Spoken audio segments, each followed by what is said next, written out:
Assalamualaikum warahmatullahi wabarakatuh. Perkenalkan, nama saya Luman Oktariansyah, NPM channel 1901. Di video pembelajaran kali ini saya akan menjelaskan materi tentang konsolidasi dengan akuisisi pada nilai tercatat ekuitas. Jadi akuisisi pada nilai tercatat ekuitas ini dibedakan menjadi dua pembahasan, yaitu yang pertama ada akuisisi dengan kepemilikan penuh, yang kedua akuisisi dengan kepemilikan sebagian. Nah, jika akuisisi dengan kepemilikan penuh itu perusahaan untuk membeli seluruh saham atau 100% sahamnya di perusahaan anak, misal perusahaan saya mengakuisisi membeli saham 100% perusahaan Lala, maka itu dikatakan akuisisi penuh. Kalau saya mengakuisisi atau membeli saham perusahaan Lala 75%, maka dikatakan akuisisi sebagian. Nah, maksud saya akuisisi pada nilai tercatat itu, misal saya menyerahkan uang untuk mengakuisisi 100% saham Lala itu sebesar 500 juta. Nah, itu harus sama datang nilai ekuitasnya. PT Lala pada saat saya akuisisi, berarti aset bersih atau nilai bersih PT Lala pada saat diakuisisi 500 juta, saya serahkan uang untuk mengakuisisi 100% sahamnya Lala juga 500 juta. Maka itu dikatakan akuisisinya pada nilai tercatat. Kemudian konsekuensi dari akuisisi pada nilai tercatat itu, maka tidak ada diferensial. Tapi jika akuisisinya tidak pada nilai tercatat, maka akan ada diferensial. Jadi kalau kita mengakuisisi dengan menyerahkan imbalan yang sama dengan nilai tercatat ekuitas dari perusahaan anak, maka tidak ada diferensial atau selisih. Tapi kalau kita mengakuisisi tidak ada nilai tercatat, maka ada diferensial.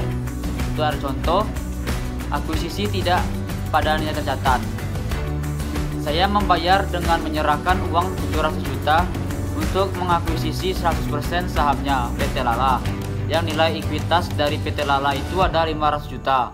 Maka ada 200 juta yang merupakan diferensial, di mana saya menyerahkan imbalan lebih tinggi. Dibandingkan nilai ekuitas pada PT Lala, maka 200 juta ini akan dialokasikan. Yang pertama, dialokasikan ketika kita lihat ada tidak aset atau liabilitas pada PT Lala, yang nilai wajar dan nilai tercatatnya berbeda.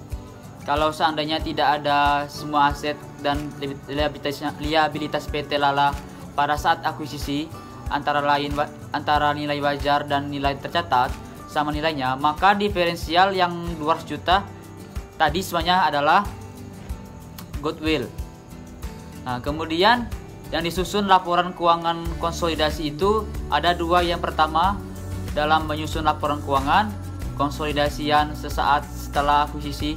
Artinya kalau saya mengakuisisi PT Lala tanggal 2 Januari 2021, maka saya akan menyusun laporan keuangan konsolidasian sesaat setelah akuisisi. Itu adalah laporan keuangan untuk tanggal per 2 Januari 2021. Yang bisa disusun hanya satu laporan keuangan, yaitu laporan posisi keuangan konsolidasian per 2 Januari 2021. Hanya bisa menyusun laporan posisi keuangan konsolidasian per 2 Januari 2021 itu karena waktu mengakuisisi per 2 Januari 2021, akuisisi itu terjadi baru di tanggal 2 Januari 2021. Belum ada aktivitas operasional selama satu periode. Maka yang hanya bisa disusun pada tanggal 2 Januari 2021 hanya laporan posisi keuangan konsolidasian.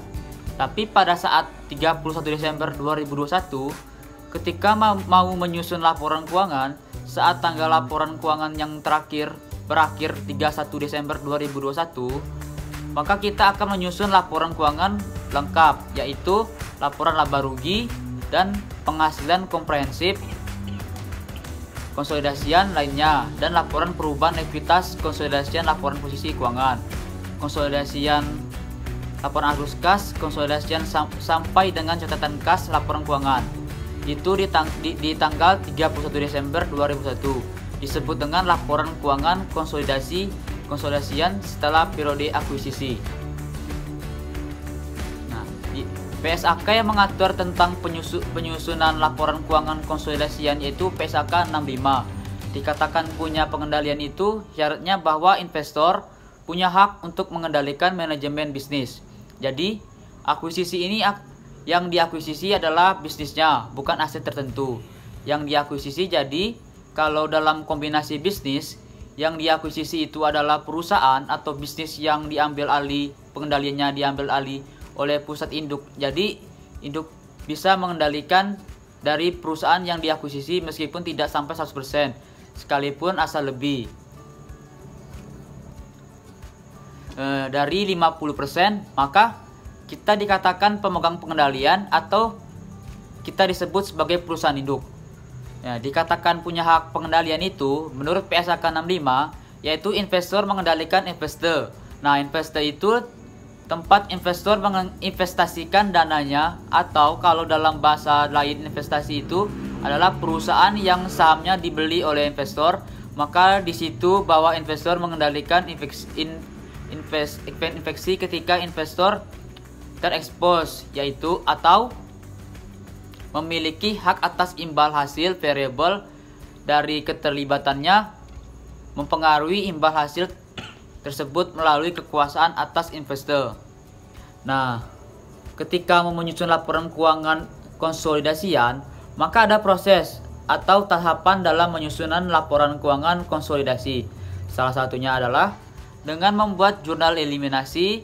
Setelah itu jurnal eliminasi baru ada proses namanya memperhitungkan antara data keuangan perusahaan induk, data keuangan perusahaan anak, kemudian penyesuaian dalam eliminasi, kemudian baru yang di ujungnya nanti namanya adalah konsolidasian. Di PSAK 65, prosedur laporan keuangan konsolidasian. Laporan keuangan konsolidasian itu yang pertama menggabungkan aset, liabilitas, ekuitas, penghasilan, beban, dan arus kas sejenis dari entitas induk dengan entitas anak. Yang kedua, mengeliminasikan jumlah tercatat dari investasi entitas induk pada setiap entitas anak dari bagian entitas induk pada ekuitas setiap entitas anak. Yang ketiga, mengeliminasikan secara penuh aset dan liabilitas, ekuitas, penghasilan, beban, dan arus kas dalam intra kelompok usaha terkait dengan transaksi atas entitas dalam kelompok usaha. Selanjutnya itu jurnal eliminasi. Jurnal eliminasi adalah jurnal yang dibuat ketika perusahaan melakukan proses konsolidasi untuk eliminasi agar dampak dari transaksi hubungan induk dan itu tidak muncul. Dampaknya pada laporan keuangan konsolidasian. Nah, konsolidasi pada periode setelah terjadinya akuisisi. Nah, dalam proses konsolidasi saat setelah proses akuisisi hanya dihasilkan oleh sebuah laporan posisi keuangan, konsolidasi yang menunjukkan posisi aset, liabilitas, dan ekuitas konsolidasian. Selanjutnya sebagai implikasi dari dilakukannya aktivitas operasional bisnis oleh masing-masing entitas yang terdapat dalam kombinasi. Setelah satu periode, maka per 31 Desember 2015, maka akan disusun kembali laporan konsolidasi karena sudah berlangsung selama satu periode. Maka laporan keuangan konsolidasinya terdiri dari laporan laba rugi konsolidasian, laporan saldo laba konsolidasi, dan laporan posisi keuangan konsolidasian. Baiklah, itu saja pembahasan dari saya. Kurang lebih saya mohon maaf. Saya ucapkan terima kasih.